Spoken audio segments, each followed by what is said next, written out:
Puedes abrir tu Biblia, por favor, en Primera de Juan, la primera epístola de Juan. Y vamos a tomar desde el versículo 13. Vimos ya parte de esto. Y hace 8 días, pero hoy como que hace un puente a otro punto que es a veces difícil y complicado. Entonces vamos a dar lectura. Dice: estas cosas os he escrito a vosotros que creéis en el nombre del Hijo de Dios, para que sepáis que tenéis vida eterna y para que creáis en el nombre del Hijo de Dios. Entonces otra vez, pero en el principio dice: estoy escribiendo estas cosas para que tengan gozo. Entonces vemos que eso es, viene siendo equivalente. Y que tengan comunión con nosotros, porque nuestra comunión es con el Padre, con su Hijo Jesucristo.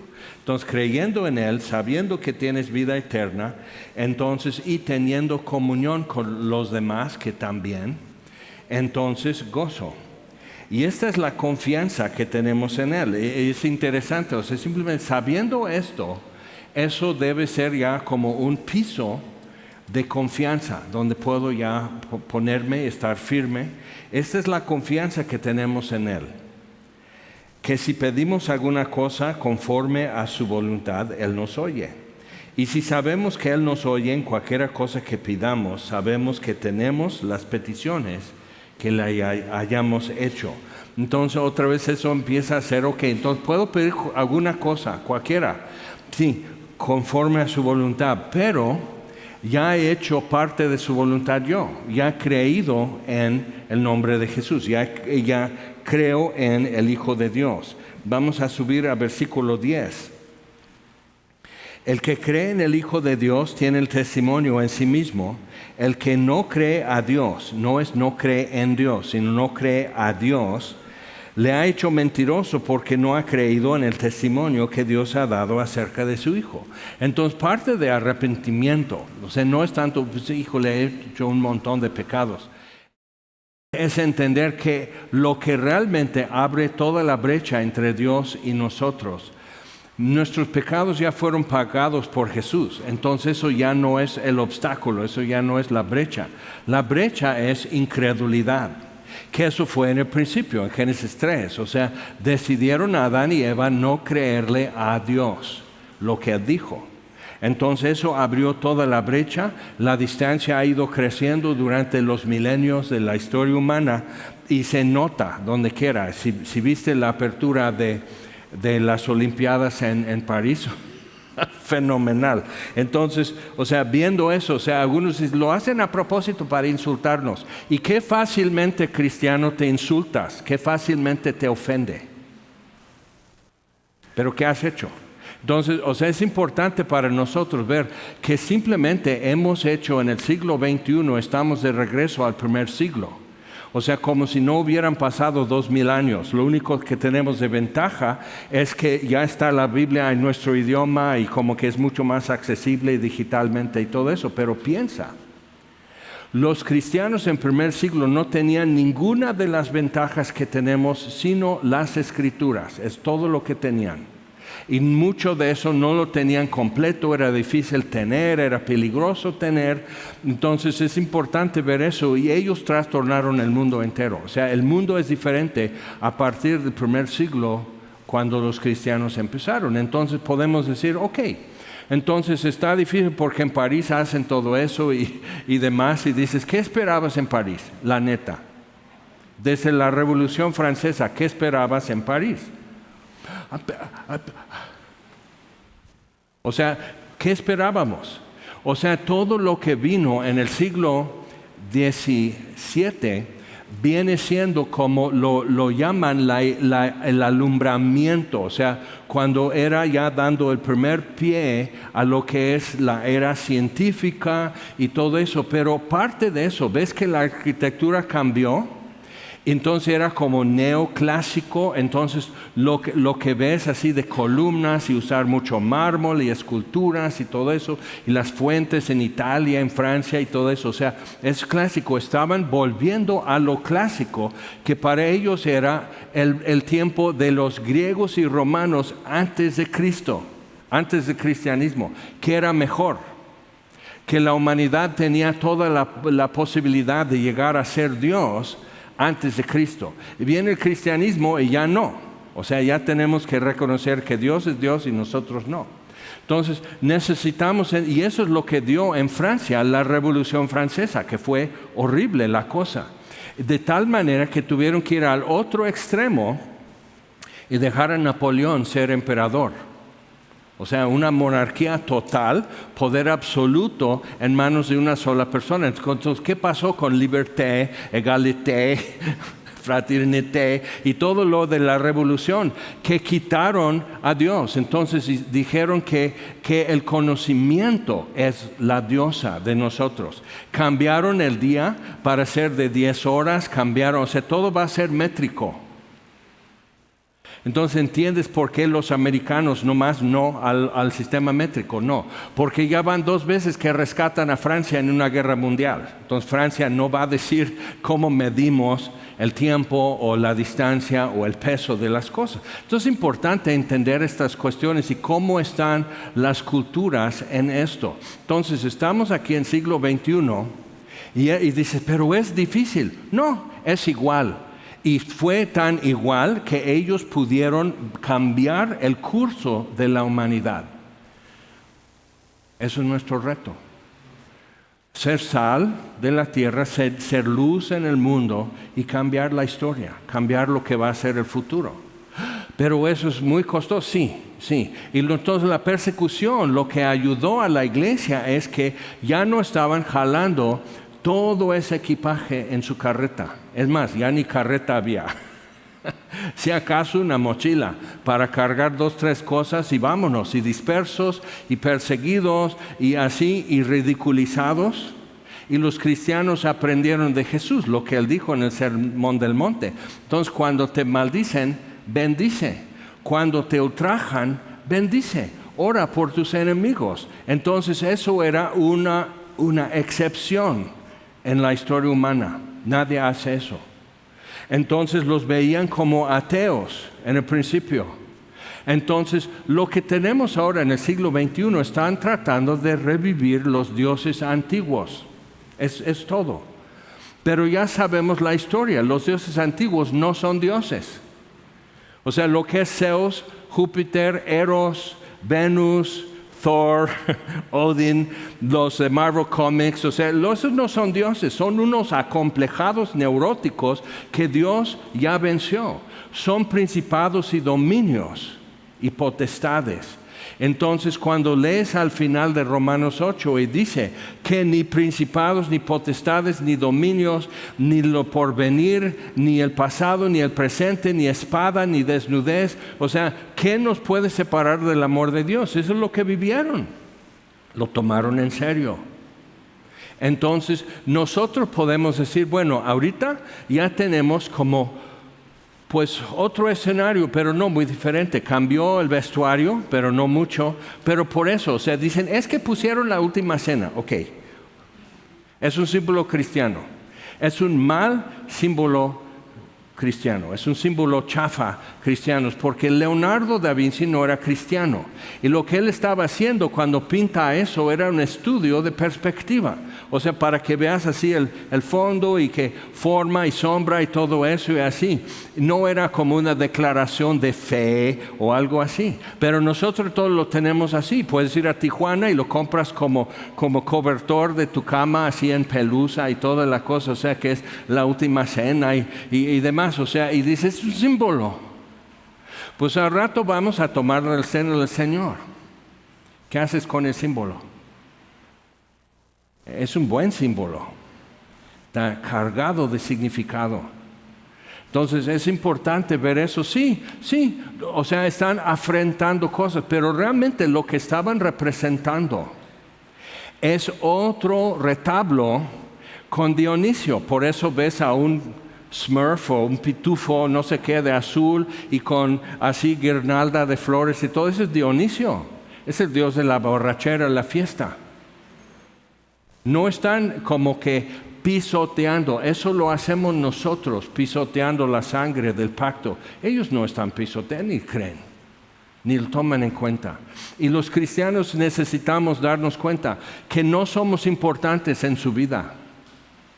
Somos ridículos, somos impotentes, somos pocos. O sea, eso es como nos ven. Y lo que necesitamos ver que si tú quieres ser radical, si tú quieres ser como contracorriente y todo, es ser cristiano porque somos pocos. Si los que creen que son como que, uy, míralo así, qué valor, porque se visten así, porque ponen cosas así en escenario, ellos no son radicales, ellos no son diferentes, ellos están exactamente en el centro de la corriente, no son diferentes, son representativos de la cultura. Y nosotros somos la contracorriente y contracultura porque hemos creído en un Dios que nos ama con amor contracondicional, ¿sí o no? Entonces tenemos que tomarlo en eso. Y Juan está escribiendo a gente así. Finales del primer siglo. Está terrible la cosa. Nerón ya no es emperador, pero ya mató a Pablo, ya mató a Pedro, ya los demás apóstoles han muerto. Y solo queda Juan y él está escribiendo esto ya de viejito. Y pasando como qué es la fe y qué es lo que hace. Estamos escribiendo esto para que tengan comunión con nosotros. Nuestra comunión es con el Padre, con su Hijo Jesús. Y con eso van a tener gozo. Y también estoy escribiendo esto para que sepan que tienen vida eterna. Entonces, viendo eso, necesitamos ver que en el momento que un cristiano, un creyente, empieza a decir, es que es por aquí, ya vas en contra, ya vas sesgado así.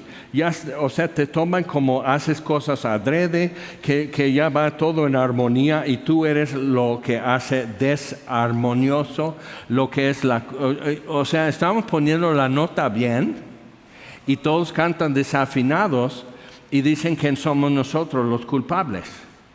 Eso es ser cristiano. Entonces, y nos molesta y nos duele que no nos aplaudan, que no nos feliciten, que no nos den becas o algo así, simplemente por ser cristianos. Pero no hemos llegado a casa.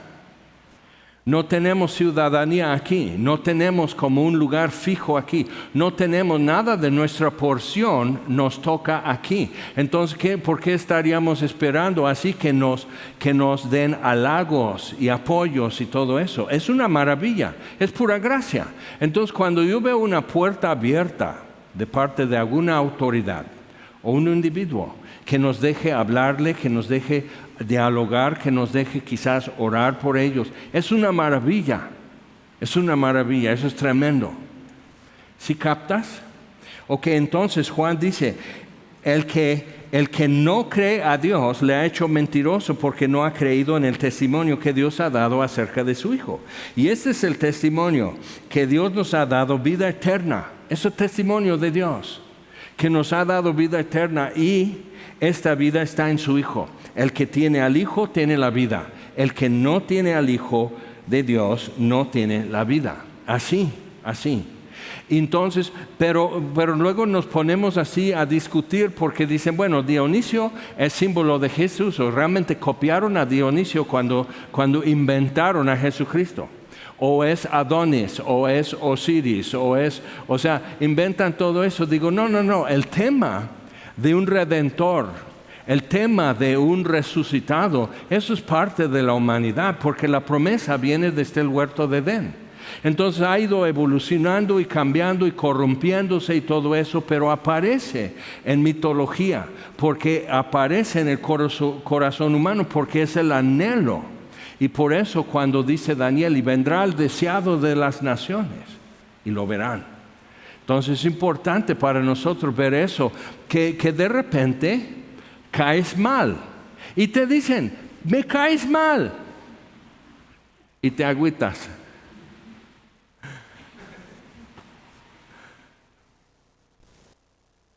Y Jesús dijo, yo no he venido a traer paz, sino espada. Eso va a dividir familias, va a dividir ciudades, y lo hizo.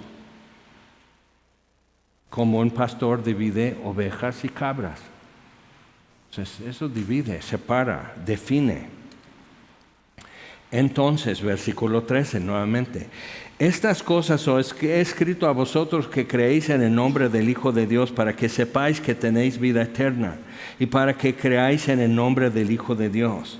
Y esa es la confianza que tenemos en Él, que si pedimos alguna cosa conforme a su voluntad, Él nos oye. Porque ya tenemos vida eterna, porque ya tenemos al Hijo de Dios, porque hemos creído a Dios acerca de su Hijo. Entonces, Él nos oye. Y si sabemos que Él nos oye en cualquier cosa que pidamos, sabemos que tenemos las peticiones que le hayamos hecho. Entonces es súper fantástico, eso es tremendo. Y necesitamos ver eso. ¿Por qué? Porque estamos en un mundo que va en contra de todo eso. Va en contra de confianza, va en contra de esperanza, va en contra del testimonio que Dios ha dado acerca de su Hijo, va en contra de perdón, reconciliación. ¿Ok? Entonces es importante. Pero eso es lo que tenemos que ofrecer. No tenemos otro producto, éxito, popularidad o algo así, pero reconciliación sí, esperanza sí, perdón de pecados sí, a poder acercarte a Dios sí. Te entiendo porque yo también fui, entonces lo ofrecemos. Eso es tremendo. Eso es enorme eso, si podemos como asimilar lo que significa. Ahora, pero vemos en versículo 16, eso está tremendo. Cualquier petición. Y luego dice, si alguno viere a su hermano cometer pecado que no sea de muerte, pedirá, oye, y Dios le dará vida. Esto es para los que cometen pecado que no sea de muerte. Hay pecado de muerte por el cual yo no digo que se pida. Y con eso ya estamos caminando en lodo. ¿Por qué? Porque hay una tradición y un dogma que emitió el Vaticano, que hay pecados mortales y pecados veniales. Ahora, ¿cuál fue el pecado mortal de Adán? Porque Dios dijo, en el día que comieres del fruto de este árbol, porque ya te dije, muriendo morirás, ciertamente morirás. ¿Qué fue su pecado mortal? Pero a ver, ¿cuáles son los pecados mortales según? Son 7, ¿no? A ver, no hay ninguna catequista aquí. Me están fallando. Ok, entonces, y veniales son las que todo el mundo andamos sumergidos y saturadísimos en esos ser chismosos y demás. Ok, entonces podemos decir, estos son unos y esos son otros. Ok, pero ¿cuál de los pecados mortales cometió Adán? Entonces, de una vez ya cae en tierra ese dogma. El alma que pecare, dice Dios en Ezequiel, morirá. ¿Ok? Y no dice, morirás mucho, morirás poco, estarás en el purgatorio, quién sabe cuántos decenas de miles de años, y así que cuando te bautizan va a hervir el agua con azufre, nada más porque está lavando tu pecado. O sea, ¿de dónde sacas estas cosas, no? Entonces, pero viendo eso es muy sencillo. Es mucho más grande el pecado inicial, que es no creer a Dios. Eso es mucho más grande. ¿Por qué? Porque da lugar a todo lo demás. Y cuando sigues leyendo en Génesis, ¿qué sucede en capítulo 4? Caín mata a Abel. ¿Qué termina en capítulo 5? Ya la tierra está llena de maldad, pero así, apestada de maldad. Entonces, viendo eso así, ¿en cuántas generaciones? Y algún día que estás esperando tu momento en el Seguro Social o un consultorio dental o algo, puedes ponerte a ver cuántas generaciones desde Adán hasta Noé. Es bien corto. ¿Cuántas generaciones? O sea, ¿cuánto puedes decir que mi papá, mi abuelo, mi bisabuelo, mi tatarabuelo y todo? ¿Cuántas generaciones para atrás? Dice, oye, pero se corrompieron muy rápido, porque ahorita ya vamos como más despacito. O quizás no. Entonces, si alguno viere a su hermano cometer pecado que no sea de muerte, pedirá y Dios le dará vida. Esto es para los que cometen pecado que no sea de muerte. Hay pecado de muerte. Y dices, bueno, Jaime, sí está bien, o sea, entonces no hay pecados mortales y veniales y esas clasificaciones no son bíblicas, ok. Pero aquí Juan sí hizo dos grupos, sí clasificó. Que venial, que es ligero o común o como no gran cosa, que es un problema porque normalmente el pecado que consideramos no muy gran cosa es el más problemático en nuestra vida. Envidia, soberbia, cobardía. Okay, entonces son cosas que se pueden, como podemos aparentar que es otra cosa, pero cuando matas a alguien, adulterio es adulterio, o sea, hay pecados mortales por eso, pero ¿qué es lo que está diciendo Juan? Si simplemente regresamos a cuando él lo escribió y la tinta todavía estaba secando sobre el papiro y así, y él escribe esto, ¿qué es lo que él está pensando? ¿Qué es lo que los que escuchan o leen esto, qué es lo que va, sin siglos de tradición, qué es lo que ellos van a entender? Ok, hay pecado.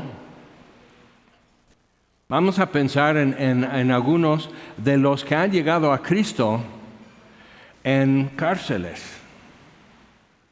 Okay, en un Cerezo en México hay matones, hay todo tipo de perverso, hay uno que nomás se robó una bicicleta y le van a dejar salir más rápido.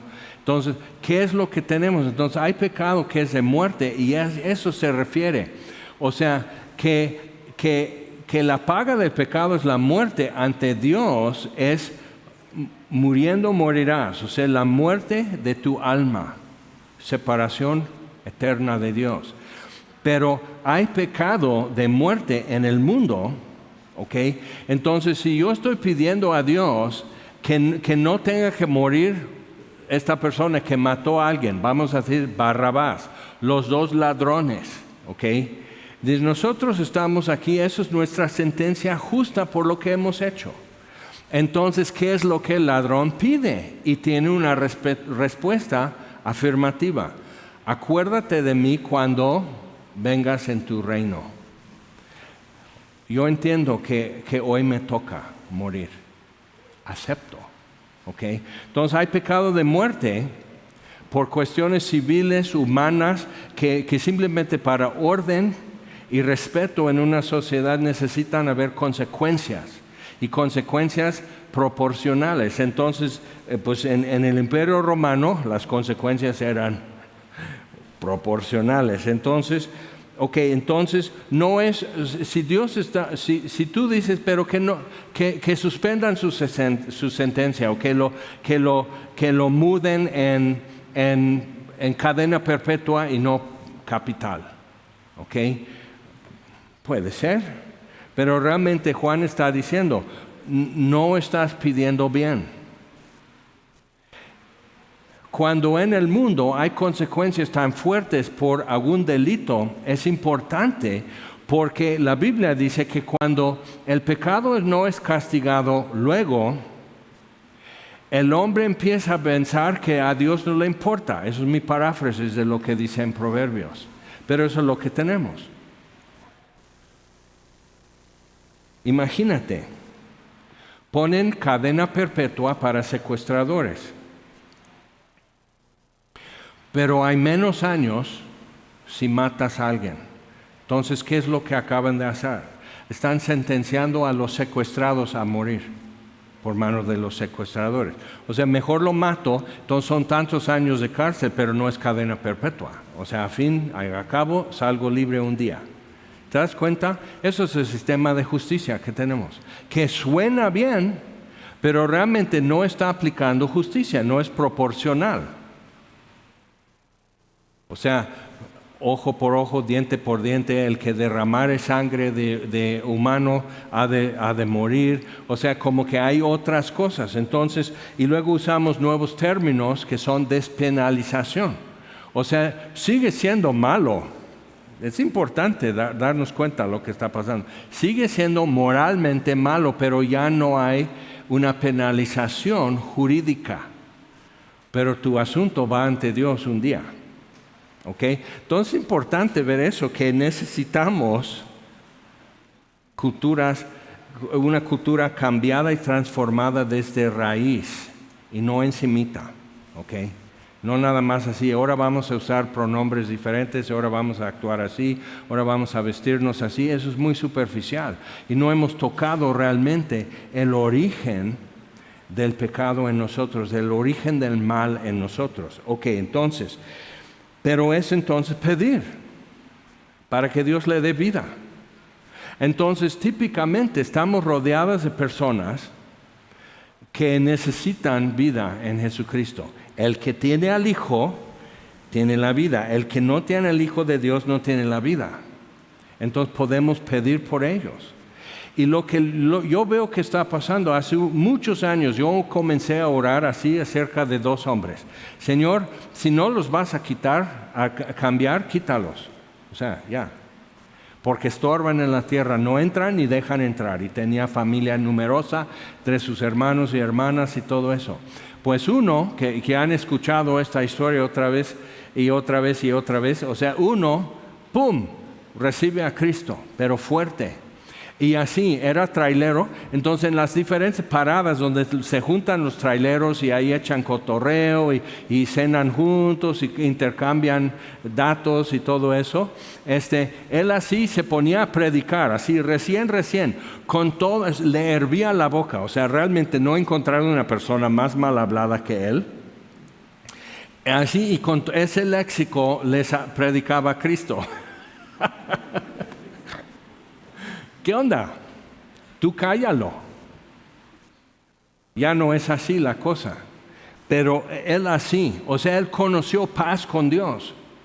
Él conoció como esa esperanza de ver a Dios y la confianza de haber sido perdonado, y tenía mucho que necesitaba perdón. Entonces él así. Ahora, su hermano, uno de sus hermanos, que le dicen de apodo el pillo, ¿por qué? Le queda bien. Si te dicen el chato, si te dicen el flaco, o sea, ok. Entonces, así los demás. Y eso es increíble para mí. Hace, ¿qué será? 2 meses, 3 meses. Estuve visitando en Tehuacán y dice su hermanito, el más chico de todos, dice, todos los días lee su Biblia, el pillo. Y yo así, o sea, se me voló todo, o sea, quedé calvo, así, con el susto. ¿Cómo? Sí, siempre está leyendo su Biblia. Ahora, yo no sé qué demás hay con él, pero no tienes idea de qué es lo que Dios ha tenido que mover en la vida de Pillo, Pedro se llama, para que esté leyendo su Biblia todos los días. Eso es mucho. Entonces, otra vez, si alguno viere a su hermano cometer pecado, que no sea de muerte, pero es su hermano, no el hermano de Germán Pillo, sino tu hermano en Cristo, es lo que se entiende. Entonces, luego vemos gente que no está viviendo bien, pero confiesan a Cristo. O sea, que están como anunciados o declarados, yo soy creyente en Jesucristo, pero no están viviendo bien. Ahora, ¿qué podemos hacer? Aquí nos está diciendo, si pedimos alguna cosa conforme a su voluntad, es nuestra confianza, Él nos oye. Y sabemos que si Él nos oye, tenemos, ¿qué? Sabemos que tenemos las peticiones que le hayamos hecho. Entonces, pedir vida por el que realmente no entiende y sigue caminando en tinieblas, pero cree en Jesucristo. Y hay un buen. Y muchos de nosotros tenemos gente en nuestra vida, presente, pasado o el futuro, que sí, no, yo sí creo todo esto, yo sí esto así, pero como que a su manera. O sea, el pillo, Pedro, todavía no, como que no se congrega, no, o sea, como que es otro paso. Pero si conocieras todo lo que hay alrededor, sus hijos están así, con su papá, porque era perverso. Y ellos adoraban a su papá en su perversidad. Entonces, o sea, eso está complicado, desenredar todo, desatar esto e empezar a enrollar. Y como levantar todo, es más fácil salir corriendo como loco que tratar de llevar a tu familia contigo a Cristo. Sí sabes, ¿no? Pues eso es real. Entonces dices, bueno, yo sí creo. No, pues claro que sí, también yo leo mi Biblia ahí y le regalaste esto, luego le mandas un link de una predicación de aquí y todo eso, pero no está bien. Ok, Dios, vamos a 1 Timoteo, Dios ha expresado su voluntad en algunas cosas muy claras, otras no tan claras, pero podríamos estar semanas descubriendo la voluntad de Dios a través de la Biblia, de lo que es explícito y lo que se implica en historias y demás enseñanzas y todo. Ok, 1 Timoteo,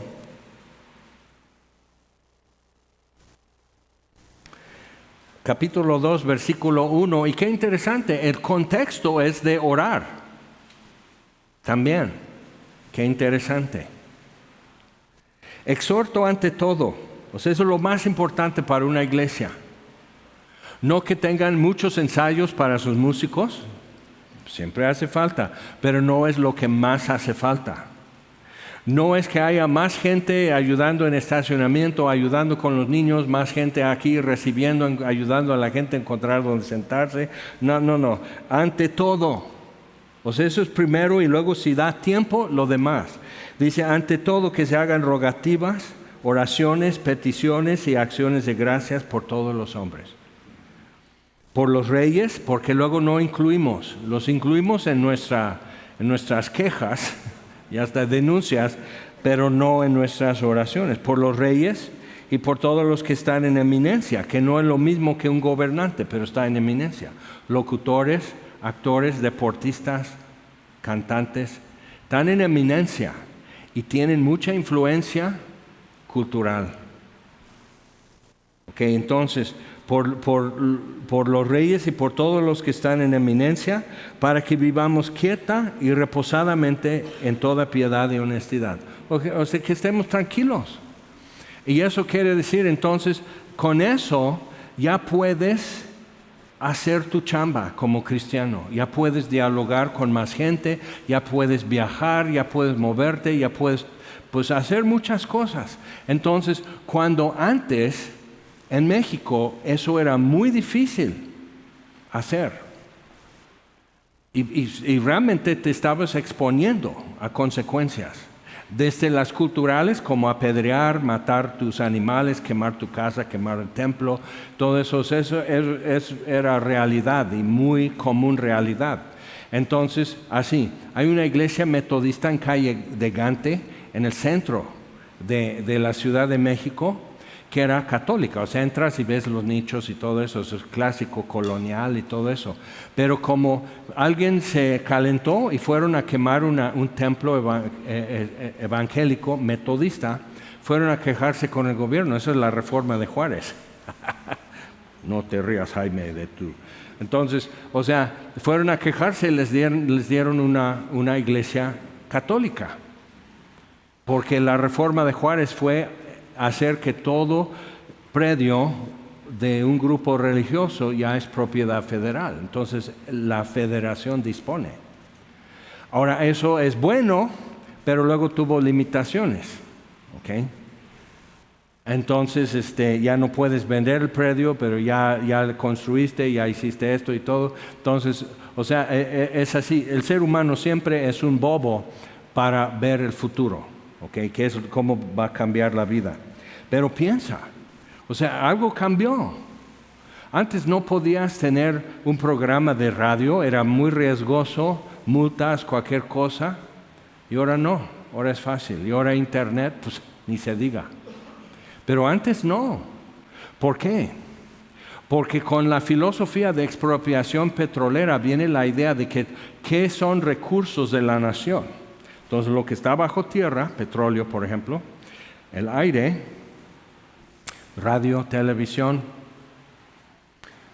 eso es de la nación. Entonces, la nación te da permiso, pero ¿quién representa a la nación?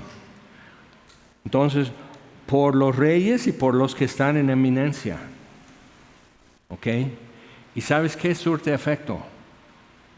Desde el primer siglo del cristianismo, 21 siglos después, sí surte efecto. Entonces han habido momentos de holgura, de prosperidad y facilidad para los cristianos en su cultura, construir, hablar, hacer arte, hacer maravillas, hacer hospitales, orfanatos y todo eso, y de repente ya es muy difícil. Entonces, ¿qué hacemos? ¿Qué hacemos cuando hay un pueblo indígena que quiere las escrituras en su idioma, pero algunos, 3, 4 personas, es todo lo que se necesita, se oponen? Entonces no dan permisos, no dan acceso, no. ¿Qué es lo que se hace? Hace unos años, varios años, se suspendió el permiso, el contrato que el Instituto Lingüístico de Verano tenía con el gobierno mexicano. Simplemente se canceló. Fines de los 80. Entonces muchos que estaban conociendo, aprendiendo la gramática y pronunciación y transliterando el idioma que estaba hablado pero no escrito, náhuatl, mixteco, mazateco, popoloca, cuántos idiomas en México con sus variantes regionales. Entonces se suspendió. ¿Qué es lo que? Bueno, entonces pues Dios ya no quiere. No, seguían con la confianza. Dios sí quiere. Entonces vamos a orar. ¿Ok? Entonces lo que fueron es que fueron y compraron terrenos baratos, construyeron sus casas o a ver lo que hacían alrededor de Tucson, Arizona. Entonces ya tenían, entonces empezaban a tramitar visas temporales para los nativos de un idioma, ir a vivir con ellos unos meses en Arizona. Entonces venían con turistas, grababan conversaciones, llevaban entonces para analizar y poder representar la pronunciación en lo escrito. Y eso tarda, es difícil. Pero Dios dice, pues mira, hay un sistema que se llama Word. Ya si puedes hacer un cambio de marcación, ponerle un acento, poner otro símbolo, porque hay idiomas tonales que son 5 o 6 tonos. El tono de la A, cuando dices mano, cambia la palabra. Si dices mano, mano, mano, mano, entonces ya sube de tono. Entonces como chino es tonal y está en chino aprenderlo. Entonces, pensando en eso, o sea, ¿cómo? Entonces dice, esta palabra se malentiende si lo pronuncian de acuerdo con lo escrito. Entonces, ¡pum!, ya hacen el cambio global. Yo quería ser uno de ellos y Dios dijo, no, vas a tener que afligir a Semilla de Mostaza Cuernavaca. Ok, pero me fascinaba. Y poder entonces, después de años, pueden presentar las escrituras en el idioma de la gente, con mariachis y toda la cosa. Pues eso es tremendo proyecto y tarda años. Y el problema es que nosotros ya no nos metemos en algo que va a tardar más de 5 años. Y cuando presentan las escrituras, no hay garantía que la gente quiera aprender a leer en su idioma la palabra de Dios. No hay garantía. Entonces puedes trabajar 15 a 20 años, la mitad de tu vida productiva, por decir, y no quieren. Entonces, en un lugar, en Huautla de Jiménez, si sabes dónde está Huautla, ¿ok? María Sabina y todo eso. Fueron y analizaron, estudiaron el idioma, aprendieron a hablarlo y todo eso, tradujeron las escrituras, entregaron el Nuevo Testamento y nadie quiso. Y luego ya estaban viejitos porque todo era a mano, sin computadoras. Entonces ya estaban viejitos y ahí están y se quedaron 5,000 Nuevos Testamentos guardados en la Ciudad de México. Pues no hay quien distribuya. Entonces van dando el tiempo, pasan con 20 años y conozco yo en Tehuacán un muchacho pastor que se llama Lorenzo, que era de allá, un poco más adentro de Huautla. Entonces, y él, invitado por un primo, fue a trabajar en el World Trade Center en México haciendo limpieza. Su primo le invita a trabajar en la gran ciudad y ganar dinero. Entonces lo llevó a Centro de Fe en México. Y le fue traduciendo en mazateco la predicación y recibe a Cristo. Y su vida cambió. Entonces él fue a un seminario porque necesito prepararme, pero para eso tengo que aprender español. Pues con eso la mayoría de nosotros, pues no, siempre no. Aprender español, aprender a leer y escribir en español, estudiar seminario con el fin de ir a mi pueblo a predicarles el Evangelio y enseñarles la Biblia. No sabe que ya está traducido. no sabe eso. Eso es un joven nada más. Entonces yo después de unos años yo lo conozco y en su movimiento lo pusieron en una colonia en Tehuacán de gente de bajos recursos porque dice es como de ellos. Y entonces no tenían un buen pastor, un hombre totalmente dedicado, pero no muy buen pastor porque no dominaba muy bien el español. Entonces ahí van. Entonces yo le conocí, dice, mi sueño, entonces ya hizo un viaje a Huautla y así empezó a predicar y dije, oye, resulta que conozco a alguien que tiene 5,000 Nuevos Testamentos de Mazateco de Huautla de Jiménez, Oaxaca.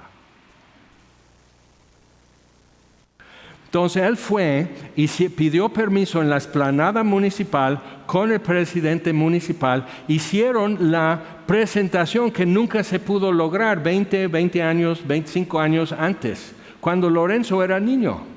Pero chequen eso, el presidente municipal cuando hacen eso era niño y su papá les rentó una casa en Huautla al matrimonio que ya había fallecido para que hicieran el trabajo y él les ayudó a aprender a hablar en mazateco cuando era niño y ahora es el presidente municipal y él así. Es tremendo esto, conoció al matrimonio, vio su integridad, vio quiénes eran, qué hacen aquí cuando nosotros queremos irnos de aquí, ustedes vienen a hacernos este favor, ¿por qué? Pues es la palabra de Dios, palabra de vida eterna. Este es el testimonio que Dios ha dado a su Hijo. Entonces ve, o sea, tú y yo estamos, pero eso no resulta, eso no hace nada. Pues dilo a Lorenzo que ya plantó como 10 iglesias en Huautla y alrededor. Allá sí es un buen pastor, allá sí es una maravilla, en su idioma. ¿Cómo la ves? Ok, entonces, que oremos por los reyes y por los que están en eminencia. Y cuando yo entonces voy orando con Lorenzo, digo, vamos a orar. Dios, te pido que tú proveas a alguien en autoridad que dé el permiso. Dios dice, ya, contestado. Nosotros pidiendo tarde por lo que Dios ya hizo provisión. ¿Nunca has visto eso? Que tú pides y ya viene la pizza con extra queso y todo. O sea, ¿qué pasó? Dios así. Y Él está mucho esperando que simplemente doblemos las rodillas, juntemos las manos, abramos la boca y empecemos a pedir y rogar así. Entonces dice, porque esto es bueno y agradable delante de Dios nuestro Señor, el cual quiere que todos los hombres sean salvos. ¿Alguno falta ahí? No, todos.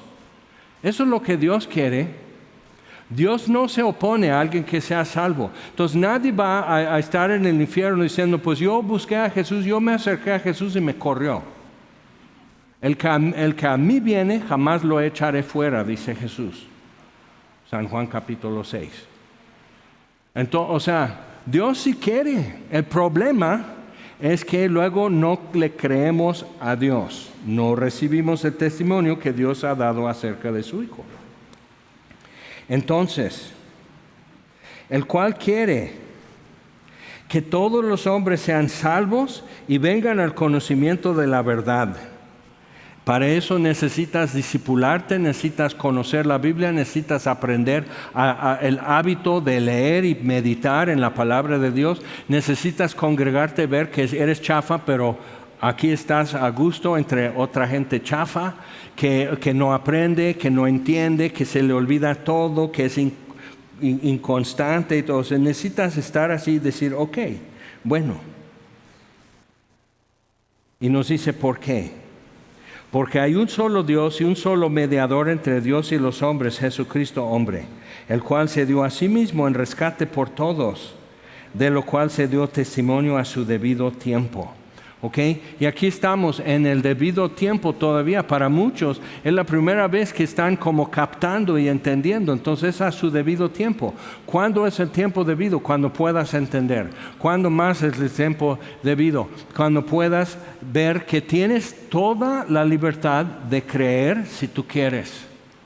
Y luego estamos con peros y pretextos. Lo que pasa es que mi vida es muy complicada, que en mi casa, en mi familia, en esto, en mi vida, mi pasado, mi presente, mi futuro me estorba. O sea, no puedo. Y Jesús está así. Pues vamos a ver el pasado de Lázaro. Lázaro pues era amigo de Jesús, lo amaba. Luego se enferma y muere. Entonces el presente de Lázaro que está muerto, está separado su cuerpo en el Seol, en el seno de Abraham. Y Marta, su hermana, dice, bueno, en el último día resucitará mi hermano. Esa es mi esperanza, es mi confianza. No, tu hermano ya. Y Jesús está así, por fin dice, llama a tu hermana. Marta como que no le entra. Pero ambas se quedan con la boca abierta cuando Jesús dice, Lázaro, ven fuera. Entonces eso fue el futuro de Lázaro, que hoy resucita. Pero ¿quién sabía eso? O sea, ¿quién está como que haciendo su presupuesto en sus planes de su vida? Y tú y yo, cuando estamos como en nuestros proyectos y sueños y planes y lo que no son afanes y demás, cuando estamos como haciendo presupuesto para cuando Jesús diga, Jaime, sígueme. Jaime, ve a México. Jaime, haz esto. Jaime, habla con Lorenzo. Lorenzo era difícil entenderle porque hablaba con mucho acento de mazateco, entonces muy nasal, porque pasan toda la vida encerrados en la cocina y con leña y con humo y todo eso, y neblina en la montaña, todos están así. Entonces el acento, la pronunciación es como si estuvieran tapados. Así es en la Sierra Negra, la Sierra Mazateca y muchos lados. Y entonces dice, hola, buenos días, Lorenzo. Entonces me entiende perfectamente en español. Pero entonces era difícil. Y yo, o sea, había en mí eso, lo voy a decir. ¿Para qué? Si eso ya está en otra denominación, él ya está con eso, pues por alguna razón no le echan la mano, o sea, ¿y yo qué? Pero él así, luego me trajo café de Huautla, que es tremendo café, tremendo. Entonces me traen así, tienen un platillo que son frijoles agriados, se los dejan echar a perder y fermentar y así te los sirven así. Entonces, tienen todo eso, es muy distinto, es su cultura, pero eso es, mira lo que te preparé, mira lo que te traje. Y luego él me estaba contando algo y no le entendía. O sea, en su español, como que de repente no sabía él la palabra en español para explicarse. Pero lo habías de ver en Huautla, con su gente. ¿Y quién sabía el futuro de Lorenzo? Solo Dios. Y fue obediente, hasta donde él supo, obedeció. Y luego vio otra puerta y obedeció. Luego vio el llamado más y obedeció. Y fue haciendo. Yo ya no sé cómo esté Lorenzo, obviamente ya no me necesita. 5,000 Nuevos Testamentos después, ya le hicieron falta. Muchos miles de mazatecos.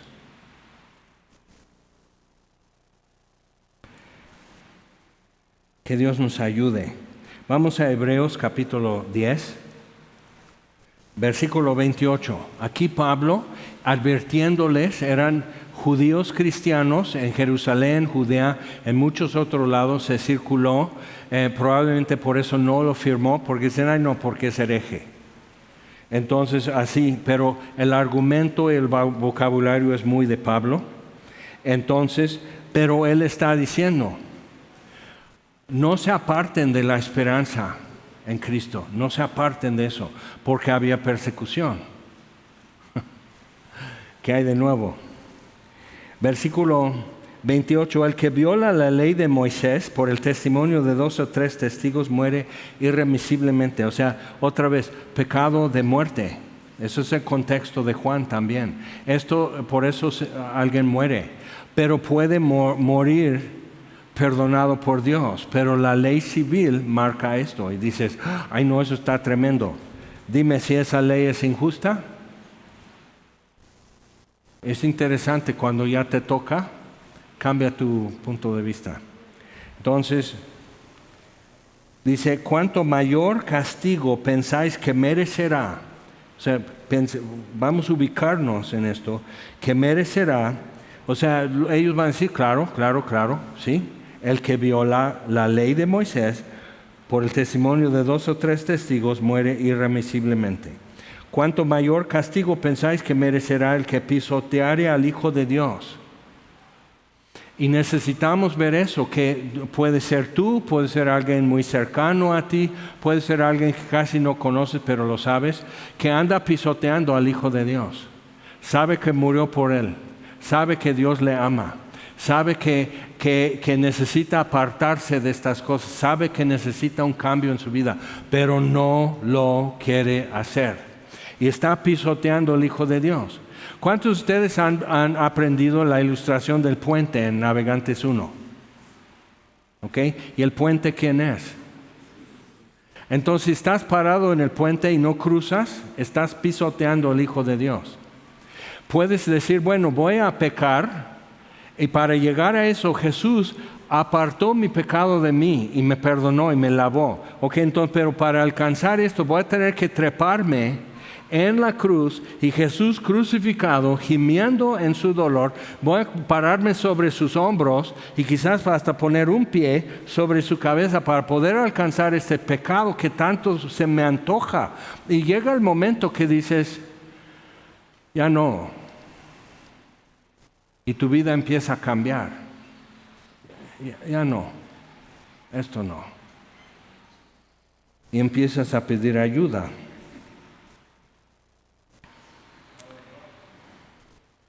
Y tuviere por inmunda, cosa que puedes pisotear como un charco en la calle después de la lluvia, cosa inmunda, la sangre del pacto en la cual fue santificado e hiciere afrenta al Espíritu de gracia.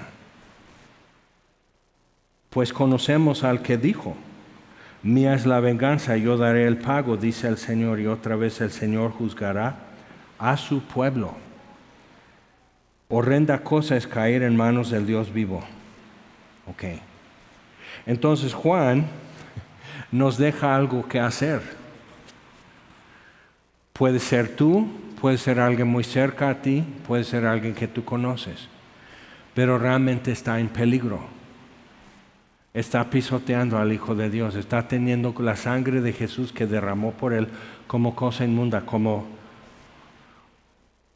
agua después de trapear el piso. Como eso no importa, esto hasta me molesta. Bueno, voy a caminar con cuidado encima de eso. O sea, sabiendo quién es Jesús, sabiendo todo. Entonces es una situación mortal. Y van a repartir ahorita los elementos de la cena del Señor y en ese momento vamos a presentar ante Dios dos símbolos, el pan y la copa.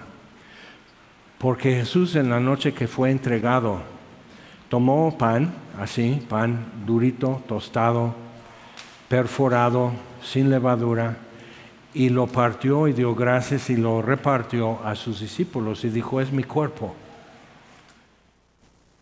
Pero Pablo advierte a los corintios, por ejemplo, dice que si tú comes indignamente, o sea, no dándole el peso que es, nada es digno por santidad, pero dándole el peso, eso es lo que significa. Comes juicio, estás comiendo juicio, porque Jesús fue juzgado por nuestro pecado. Y asimismo, habiendo cenado, tomó la copa y dijo, esta copa es mi sangre derramada por muchos, es la sangre del nuevo pacto. Entonces igual, el que come indignamente o bebe indignamente, come y bebe juicio para sí. Entonces es importante esa parte, realmente poder presentarnos a Dios sin pretextos, sin excusas. Y recordar el precio que ha sido pagado por nosotros. O sea, ¿por qué va a dar tanto por mí? Y nos hace sospechar que tiene un propósito en todo eso. Pero, antes de tomar esto, ya estás pensando, o eres tú, o alguien cerca a ti, o alguien que tú sabes quién es, no está cerca, pero sabes, que está en peligro mortal. porque sabe la verdad, porque hasta ha llevado algún fruto, demostrando que entiende, que sí le pega, pero por alguna razón no. Y está en peligro. Todo el que no tiene al Hijo está en peligro, porque el que no tiene al Hijo no tiene la vida. Pero aquí es alguien que realmente la semilla ha sido sembrada, la tierra ha sido aflojada, la lluvia cayó. Entonces la tierra que no da fruto está pronto a ser quemado, dice, porque nomás está produciendo hierba mala. Entonces, ¿qué hacer? Bueno, si alguno viere a su hermano cometer pecado, que no sea de muerte, o sea, si deja esto, puede vivir. Pedirá y Dios le dará vida.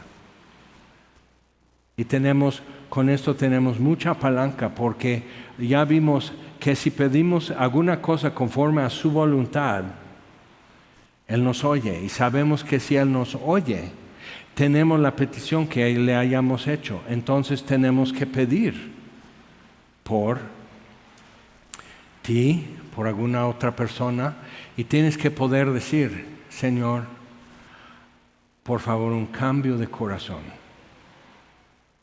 Un cambio de corazón. Lo que tú puedes hacer. ¿Por qué no oramos?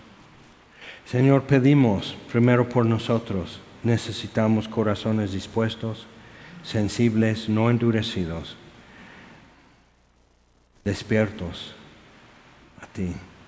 Y Señor, trata con nosotros conforme a tu palabra, Señor, y danos vida. Y pedimos, Señor, por otros que así sus rostros y sus nombres vienen así subiendo delante de nuestros ojos. Y pedimos, Señor, un cambio de corazón. Pedimos por reyes y por los que están en eminencia también, pero por otros que nadie sabe, pero yo sé. Señor, yo te pedí por Germán y le diste vida. Yo te pedí por Pedro y le diste vida. Y eran dos de los más imposibles.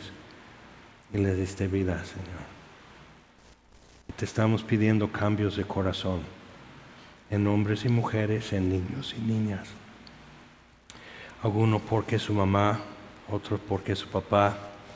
Estamos pidiendo, Señor, por familiares, vecinos, amigos desde la infancia, vecinos cercanos y lejanos, compañeros de escuela, compañeros de trabajo. Señor, dales un cambio de corazón. El mundo se deleita en lo que siempre se ha deleitado, Señor. Y es grotesco para nosotros ya. Pero nosotros no podemos obligar a alguien a beber agua de vida. No le podemos obligar. Entonces, Señor, dales un cambio de corazón. Y así cada uno con tus labios, mueve tus labios y pronuncia el nombre y los nombres de personas que tú sabes que necesitan un cambio de corazón. Y puede ser tú, alguien cercano, alguien que está lejos. Y decimos sus nombres, Dios, están delante de ti como memorial. Pedimos, Señor, un cambio de corazón y vida en el Hijo de Dios. Te lo pedimos en su nombre. Amén. Vamos a tomar.